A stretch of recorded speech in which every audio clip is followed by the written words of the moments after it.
Okay, welcome back to the channel. My name's Tom Youngs, your best mate, and this is the Whiteboard of Truth. And today we are talking about the great creator consolidation, which I believe is going to be the next season of the creator economy. We're going to go through a massive amount of transformation over the next few years. And if you're looking to still be a creator in 2, 3, 5, 10, 20 years time, like I am, then I think you need to make sure that you are really digging into these three fundamental things so that you are able to navigate and get through to the other side. Because if you don't, if you miss out on these three things, you're basically fucked. So let's put 30 minutes on the clock and see how much damage we can do to the Whiteboard of Truth. Okay, just to give you a little bit of context about who I am and why you should listen to me. First up, you just shouldn't listen to strangers on the internet. I don't think you should really, honestly, just I think you need to be really careful about who you listen to, but you can trust me. So my business, I have a creator business. I help creators scale their business. And so I kind of know a little bit about this stuff. My business last month did $194,400 US in new business in June. And I did it with without all of the shit that most people use. So I did it without sales calls. I don't have a sales team, so I don't have any appointment setters, don't have any sales closers. I did it without any complex funnels. That was one product. And so I have what I believe is a business that's optimized for like the three things that I'm looking for in my business. Freedom. So I want to just do cool shit with cool people. So I don't let dickheads into my business. So all of my clients just have to be cool. So that's number one. I have to be able to do it wherever I want, like whenever I want, however I want. So the biggest one for me is however I want. So I get to choose how my business grows, how my business operates, and I think not enough people lean into that. So the second thing I'm looking for is fun. Like the big thing is this shit's got to be fun, right? Me standing in front of the Whiteboard of Truth, spitting absolute game, has got to be fun and enjoyable for me. And everything else that I do has got to be fun. So for one reason, I don't like spending hours on Zoom calls. Some people love that, but it takes a huge amount of mental energy for me, and it exhausts the absolute fuck out of me. So I'd rather put my energy into this, which gives me energy. For some reason, creating content gives me energy, but being on calls, having to be really, really zoned into someone's conversation, that just that wipes me out. And the final one is fulfillment. Like this has got to feel fulfilling for me. It's got to feel like I'm having an impact. And so I only work with people, like I said, I only work with cool people. And the feedback that they give me on how I help them is extremely fulfilling. And so, yeah, shout out to JT, who someone asked on Reddit, someone was like, has anyone worked with Tom Youngs in Scale 20? Haven't seen any reviews. One of my clients who joined a couple of months ago, JT, he left a comment being like, yeah, it's fucking sick. Been in like 15 other programs. This is the best. So yeah, anyway, so if you're interested in kind of understanding how I do all this stuff, I just have a daily insights newsletter. Sometimes it's every day. I'll send an email. Sometimes it's a few times a week. I ain't giving no promises, but I spit out mainly daily game, how I'm kind of like just building stuff in real time, giving you the like actual reality of what it takes to build a business like this. Don't sugarcoat things. So yeah, sign up down below and get those straight into your inbox a couple of times a week. Okay, so let's see if I can remember what these rude boy words actually are. Okay, so we've got 1, 2, 3 things we're talking about today. So I do remember the first one. The first one is specificity. So let's see if I can spell it. Oh, it's one short. Look at that. One short.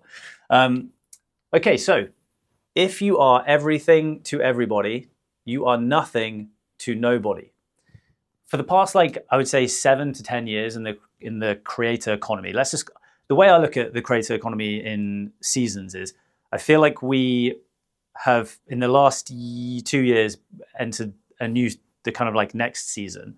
The first season for me, I guess the first season you would talk about, frankly, would be like SEO. So like the the blog season back in the late 90s, early 2000s, up until 2013 or 2014, when Facebook advertising really just opened up. So that was Instagram kicked off and Facebook advertising started, and people were just making bank on building their businesses because they could buy leads for essentially free, and they could throw any fucking offer at anyone and they would buy. That was when trust in the online space was at its highest. And what's happened since then, since Facebook advertising, since all these sharks have just been putting out offers and offers that are shite, not delivering on their promises, and basically being able to sell, like it was a money printing machine back in kind of like 2013 to 2017, 2018 was really like the golden age of the kind of like the paid advertising season. And that was when the guys like Russell Brunson, ClickFunnels, Alex Hormozy had Gym Launch, Alex Becker was building his businesses with paid advertising. That then he moved into building Hierarchs because he had loads of insights around that. Sam Ovens was also another one who his big funnel for consulting.com was a webinar funnel. And we've now entered the end of that because there's been so much competition through brands. Like as soon as the creators who were the adventurers that kind of like took the leap of faith into using this new technology, those were the ones who the early adopters of Facebook advertising were the ones that just made absolute bank. Someone's calling me. Luckily, I'm on Do Not Disturb. I'm not even going to edit that shit out. Okay, so Facebook advertising, it was really cheap. We've now entered a new season of the creator economy where it is about building brands, not building funnels. Okay, so my whole model is around this idea of building one simple flywheel, which is essentially just a brand architecture. I've given away my secrets, my bad. And this is because I used to work with the biggest brands in the world, luxury brands, travel brands. I used to work with fashion brands like Superdry, Tommy Hilfiger, luxury brands like Chanel, Selfridges, Harrods, Harvey Nichols. I used to Pizza Hut. I used to work with these big enterprise businesses, and I used to help them optimize their funnels. Now, these were brands that had huge amounts of capital that they could put into Facebook advertising, all advertising. And my job was to be like, hey, look, there's a block in the funnel there. There's a block in the funnel there. Let's optimize this part, optimize that part, and let the pipe flow through freely. But creators like us, we can't compete with the amount of budget that those companies have. So they can spend more to acquire a lead and a customer than we can. They can afford it. And so we need to play a different game. The cool thing is that brands have been, there have been plenty of examples of creators who have been using this new model. Guys like Ali Abdaal, guys like Dan Koh, Aman Gadji, all of these guys have used a brand first architecture, and they've used advertising to finalize sales. So whereas big brands, the guys like Superdry, all those Pizza, all those people, they're pushing leads they're pushing tons and tons and tons of leads to try and get conversions. We've got to do things differently. So I just wanted to give you some context there about why you have to act differently into this next phase. So we've gone through the paid advertising season. We've entered the brand season, and we're soon going to be entering the AI season.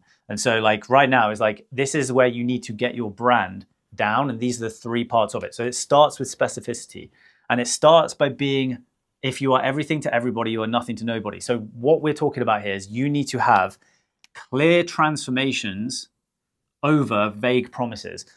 Back in the previous season, in the Facebook advertising season, you could make a vague promise and people would blow money at you.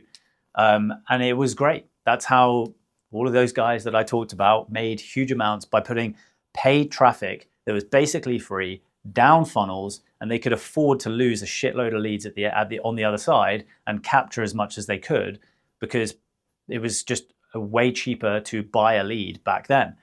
So how do we make sure that we are in this next season? How do we make sure that we, when we put energy into our systems, that we can capture it? And we do that by being really fucking crystal clear about transformations. And what a transformation is taking someone from a point A, so they're over here, point A, and they want to get to B on the other side.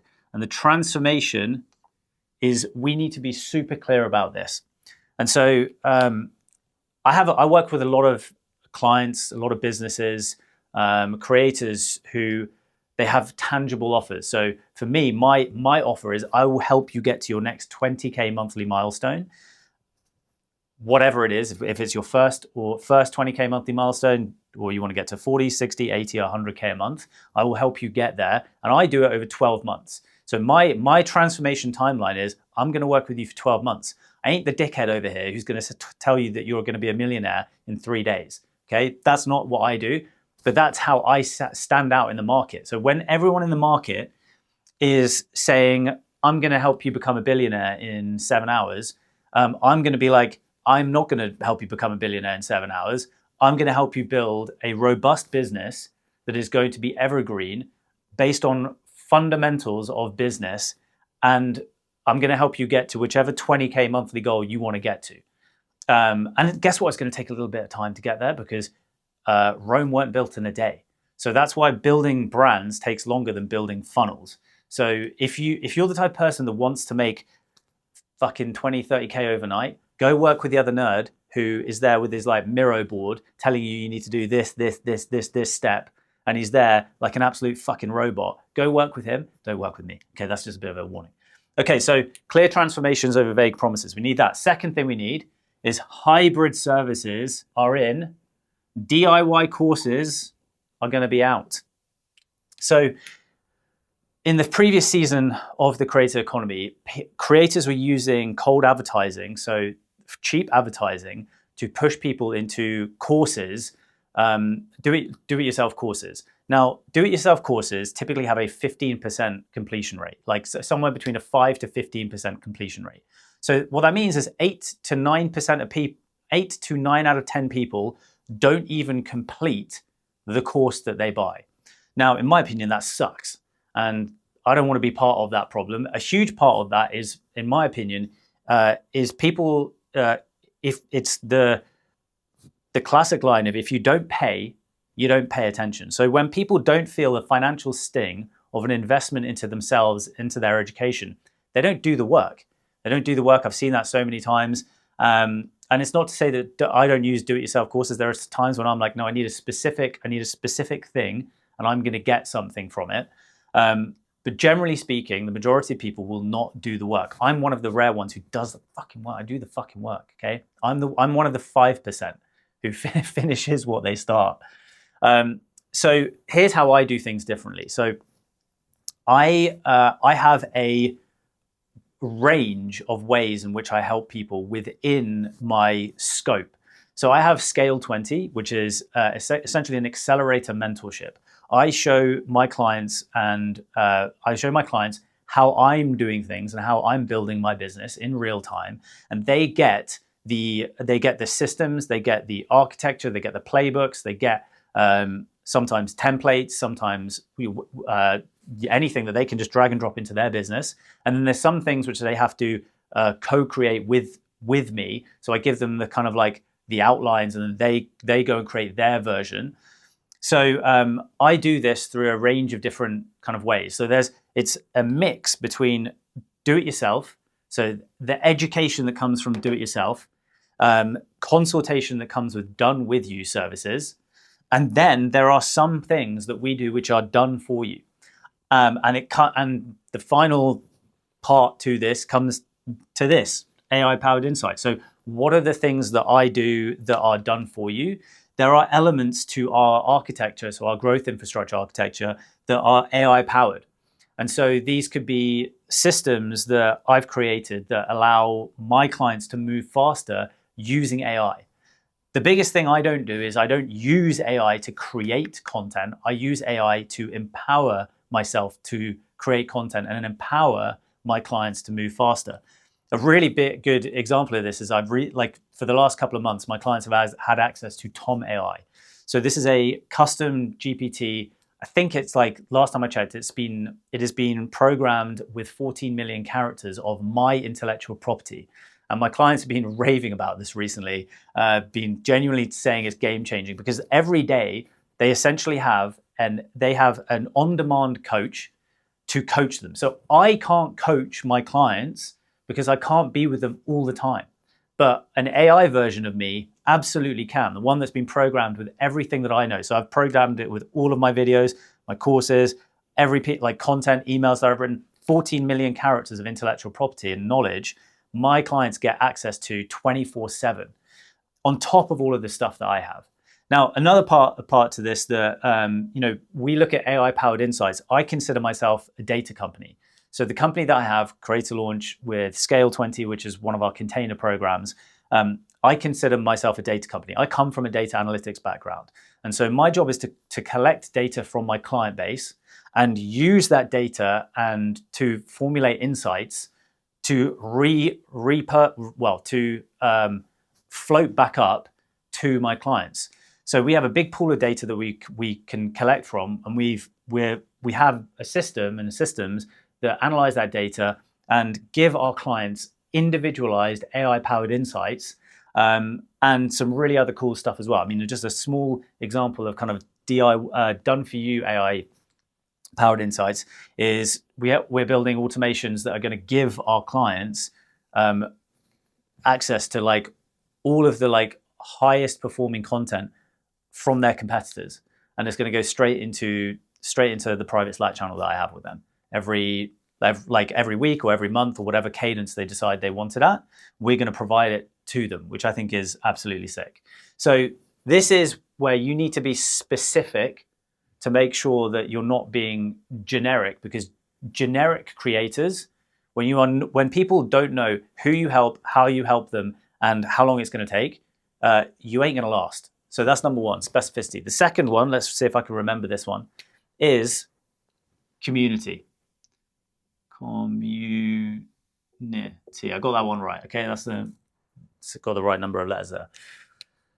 Okay, so the absolute core of community is ethos.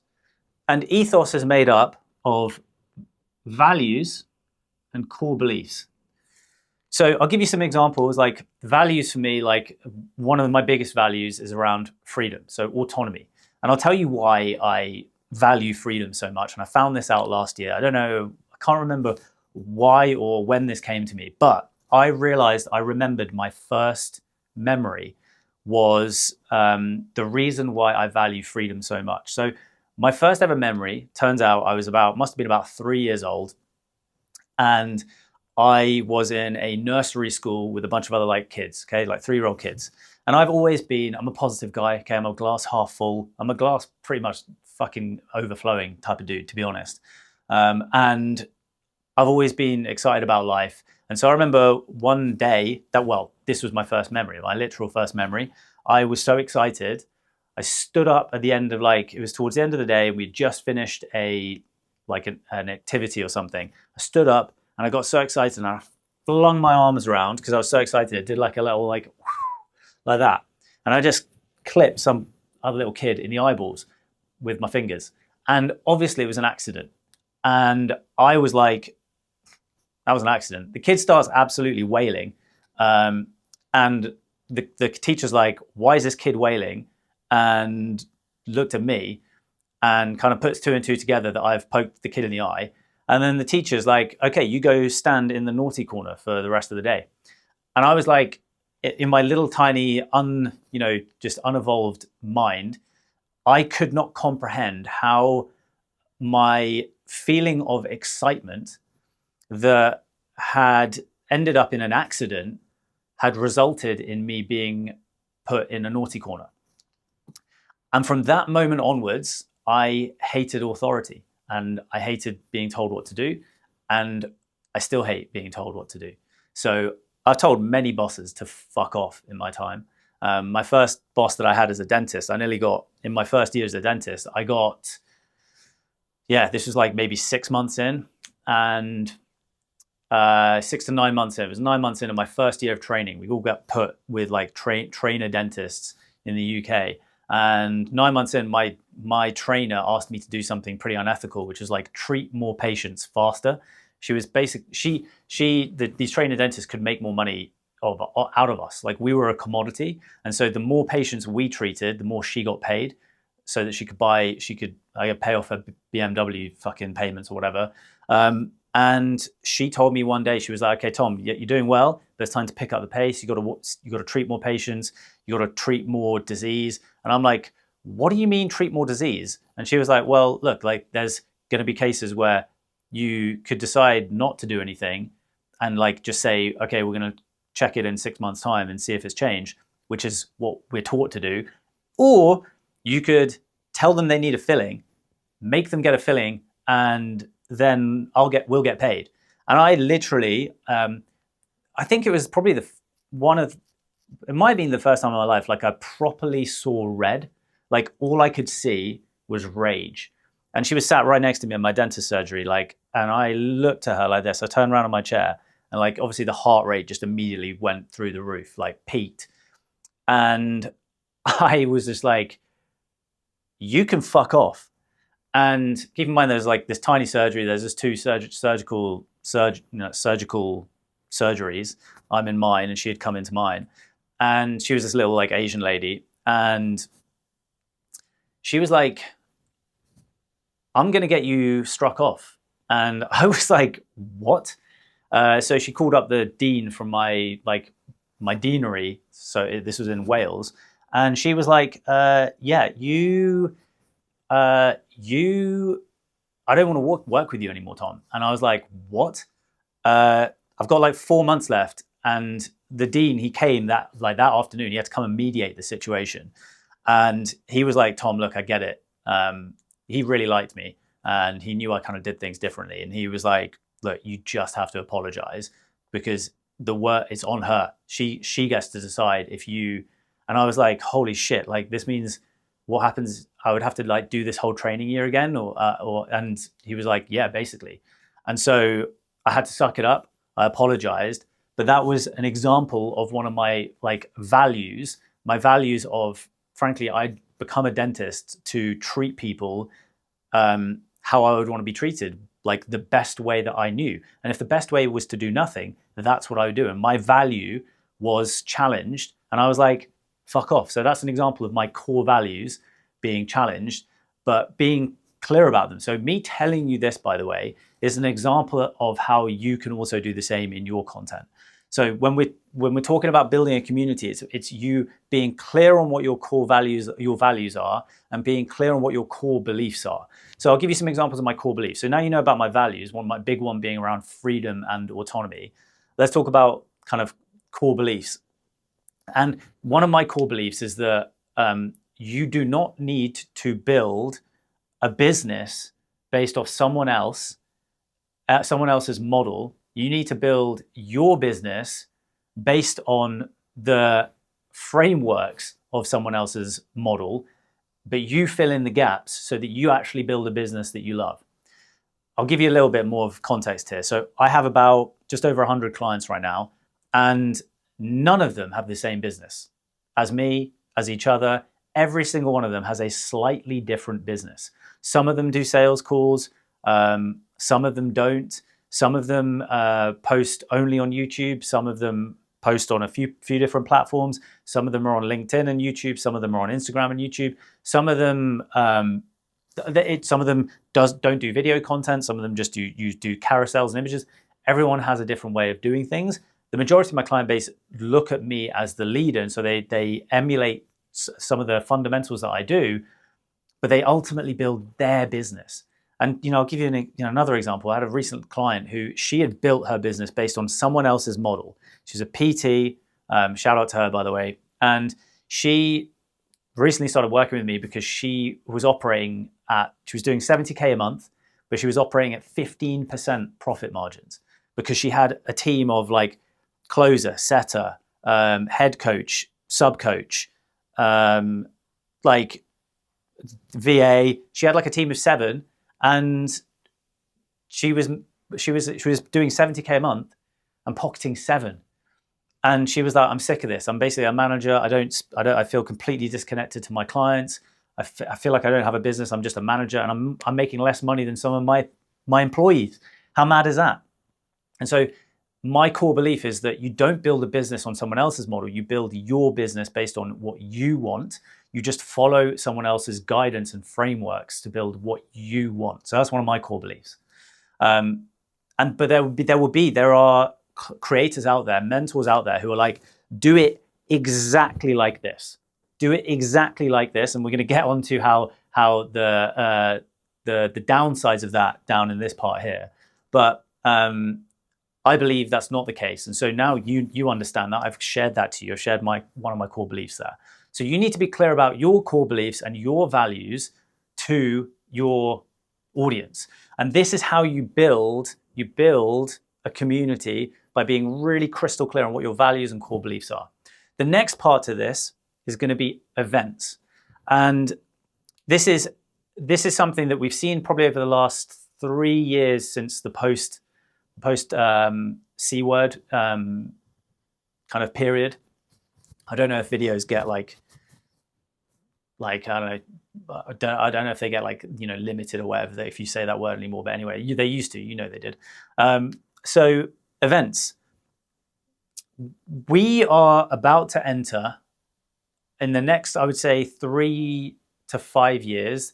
There is going to be a period of time that I'm calling the human renaissance. Now, I don't know if that's what it's going to be called, but I'm calling it that. And this is my prediction. So definitely, I've never heard anyone say this, so I'm claiming this one. This one's my IP. The human renaissance. I think there is going to be a fucking revolt away from AI, or revolt against AI, in about 3 to 5 years time. AI created content. There's going to be a subset of humans that love that stuff. We're talking about people who are into gaming, anime, that like cartoons, shit like that. They're going to love that. AI is fine for that, okay?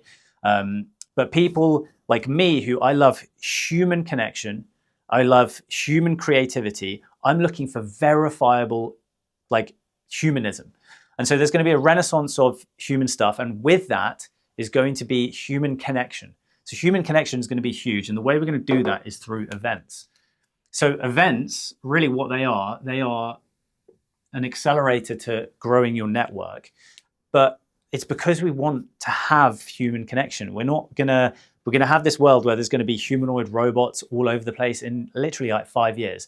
They're like Sam Altman and Elon Musk are predicting that there's going to be like billions of humanoid robots knocking about. And when that happens, there is going to be a premium placed on human experience. And so this is why I go to masterminds. This is why I had a mastermind in Barcelona with a few of my clients in April, because it's ultimately what it's all about. It's getting together with like-minded people, shooting the shit, having fun, doing cool things, solving challenging problems, and there's going to be a massive premium on this.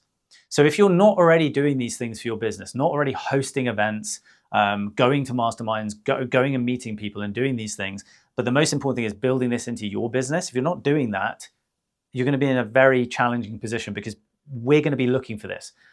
Like buyers, customers are going to be looking for these opportunities. So this is why it's really important. The next one I want to do is a skiing one in March next year. So look out for that if you're one of my clients or if you're interested. So events, the human renaissance is going to happen. Finally, let's talk about what I believe is the one true asset of your business, and that is your email list. So your email list is the only thing that you truly own. When we post content on platforms like Instagram, Facebook, YouTube, TikTok, we saw it recently with the TikTok ban a couple of months ago.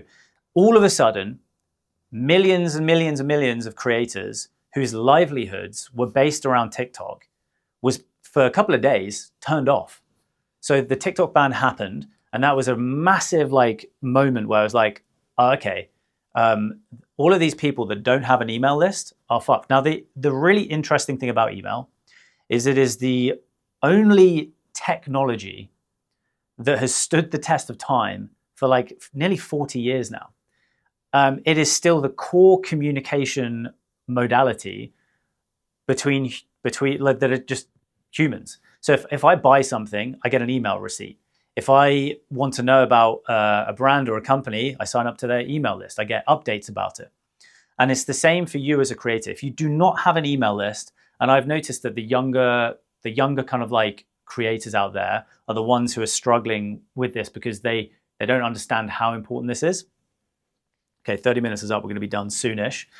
When they don't have an email list, then they don't own anything in their business. They just own theory. And so you can't sell theory. And the coolest thing about email is that that's frankly the reason why I'm able to make that much money, because email is my conversion mechanism. It's my depth mechanism, my depth of communication, and it's my conversion mechanism. So this is why email is really important. Growing your email list is really important. Now, I'll give you some kind of like some general pointers around what I try with email. So I used to work for basically the top creator newsletter agency. So 2 years ago, I worked for Paperboy Studios, which is the sister agency to Kit. So the founder of Kit, Nathan Barry, he owns a sister agency to help the biggest creators in the world really get the most out of the platform and help them with their email newsletter growth. So I've seen under the hood of the biggest creators in the world, their email lists. And I know how much money they put into email list growth. They invest so much cash into building their email lists. Now, what I believe you're looking for, so if you're sending one email a week, so one email per week, we're looking at kind of like around a 50% open rate. That's the kind of like benchmark that we're looking for. If you're doing 3+ per week, I'm looking for 40 to 45% open rate. This is really important because if you're not at this level, your emails are probably going into promotion and spam folders.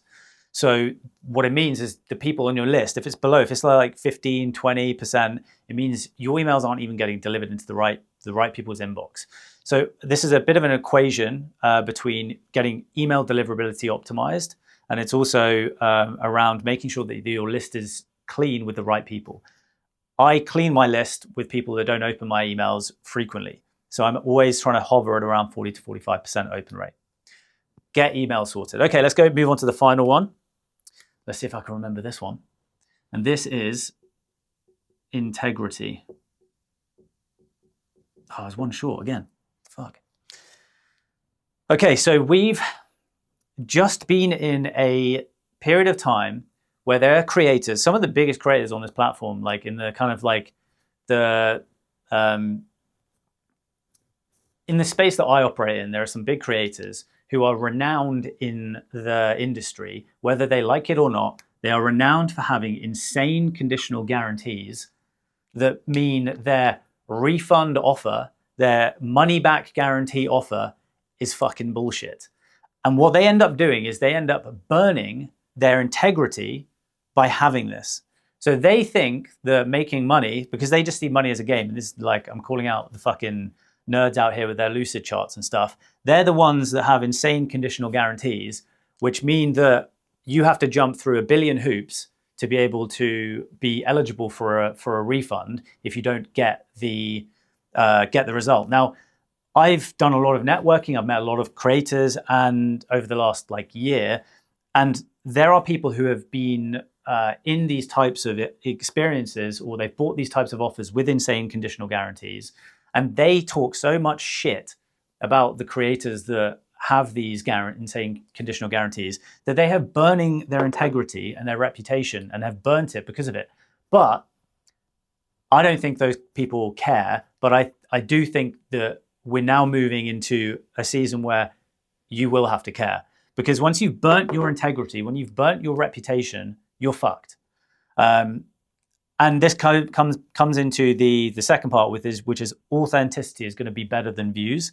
But what we're looking at here is we want proof over insane conditional guarantees. So no more is it going to be cool for these creators hopping from offer to offer, launching a new offer every 6 to 9 months, solving completely different problems with completely different people. If you do not have stacks and stacks and stacks of proof, receipts that you can do the transformation that you say you can do, if you do not have stacks of proof, testimonials, case study interviews, if you don't have that stuff, then you're going to struggle. So I say to people in their first, if you want to get to 100K plus per month, you need to be focusing on one thing. For the first 2 years of your business, it is stacking proof. That is the most important part of your business, is actually helping people get transformations. And so you can't chase scale. You cannot chase this thing until you've got stacks of this. That is the entry ticket. Proof is the entry ticket to scale. Get that fucking right, and you will be allowed to get on the scale train, okay? You'll be allowed to hop on. The next part to integrity is authenticity. So authenticity is going to beat views in this next season. I have this channel here. So this channel is my lecture channel. And I have this channel for a very clear reason. I want to build credibility. And what that is that I know what I'm talking about. So this shit that I've talked about today, hopefully for you, who potentially might be interested in working with me, is like, oh, Tom does know what he's talking about. And so I've talked about a bunch of different stuff in here. I've dropped in some analogies, I've dropped in some personal stories, and I've dropped in just some, again, like how would Tom know about these being benchmark numbers without having done it himself, without worked with the biggest creators in the world, without worked with the biggest brands in the world and helping them with funnel design. How would Tom know all this stuff? That's credibility. And then the second part is relatability. So relatability is, I'm here with the whiteboard of truth in a fucking hoodie, a hoodie that you can buy, and I'm just chatting shit. And there's no script, there's no editing to this. This is as raw as it could get, and raw is along with credibility, is what gets authenticity. So what that means is this lecture, it might only get a couple of hundred views, few hundred views. I'd like to remind people, because people are always thinking, oh, I need to get millions of views. I need to get 10,000 views on a YouTube channel or a YouTube video. I need to get thousands and thousands of views. 300 people is a massive movie theater. Imagine being able to sit in front of a movie theater of people and talk to them for half an hour, like I've done. That is insane. And YouTube has made it's easier than ever to do this. And the cool thing is it's never been easier to just do it. All I've had to do is put some notes and some pointers on a board and chat about them. You can do that. So authenticity is credibility plus relatability. And relatability is, in my opinion, long form unedited content is the best way to be relatable. Another part to being relatable is going to be showing people your IG stories. So so long form content and IG stories are going to be the longest levers when it comes to building relatability. And then finally, we have got the 95-5 rule. So this is around breadth and depth. So breadth and depth. I mentioned earlier that the trust in online products was highest in 2013, when advertising was just new. The online buying, all of a sudden you could buy stuff really easily with card payments. Stripe was making things really easy to buy stuff, and trust was really high. It's been dipping ever since, and about a year ago, Google came out with a research study where they looked and they saw that on average, for someone to buy something online, to have enough trust to buy something online, they needed to consume 7 hours of content across 11 different touch points in 4 different formats. It's called the 7-11-4 rule. And really what this is about is maximizing for depth of the relationship with someone in your audience. Now, the 95-5 rule is a rule in marketing where at any one point in time, your audience, only 5% of them are in a buy now situation. They are in the market to buy. And what that means is that 95% of people are not ready to buy. With my model, with my one simple flywheel, which is around brands, not funnels, creating brands, not funnels, I switch this to I'm looking to just build depth with the 95% of people in my audience. The 5% of people, it's really simple. Every month, I ask them through an email, through stories, once a month for a few days a month, like 5 to 7 days a month, I say, hey, is the time now for you to work with me? Are you in the market now? And I ask people to raise their hand and give them the opportunity to buy from me. I take as much friction out of the sales process as possible. That's a story for another day. And so what I do is 100% of the time, I'm focusing on 95%, creating depth with 95% of my audience. And then 5% of the time, I ask people, hey, is the time right to work with me? Because our job is just one thing. It's to be there when it's now. Be there when it's now. The way to do this, the way to serve the 95% is to create your own micro cult brand. And what that means is you need to follow a formula to be able to create a brand that feels like a cult. And the cool thing is there is a formula that all the biggest brands do use to do it. And if you want to know that exact formula, I broke it down in last week's lecture that you can watch here. Okay, that was sick. See you in the next one.